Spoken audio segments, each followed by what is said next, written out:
Greetings to all out there. It's this last day of May in the year 2023, and we got a pretty good shower last night. Around 3.5 inches or so of rain, and a lot of lightning and thunder, but no hail. I'm not sure about the wind. I don't think we got all that much wind. I didn't see much damage out walking around today. Temperature's about 64 degrees right now. Just a beautiful morning.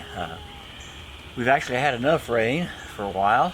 Sure won't need to water the garden today. So kind of hope it lets up, although I don't think it's supposed to. I think we're supposed to get a little bit more. The creek is up, Old Colby Creek, and not out of its banks by any means yet, but it is up. Frogs and toads are calling.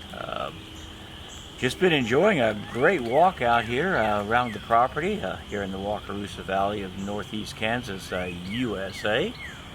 So I think I'll end this video with a few short handheld video clips I made as I walked around the property this morning.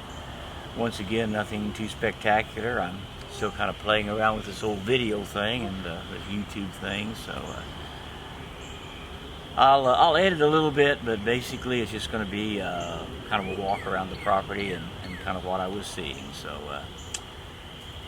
hope everybody out there has the kind of day they deserve, and this upcoming month of June, I hope it turns out to be a perfect month also. So for now anyway, just kind of lean back and enjoy. If you have a cold one, or maybe a hot one, a cup of coffee, whatever you like, enjoy, and I'll share a little video. So for now anyway, I'll just say, as usual, cheers to all, and to all cheers.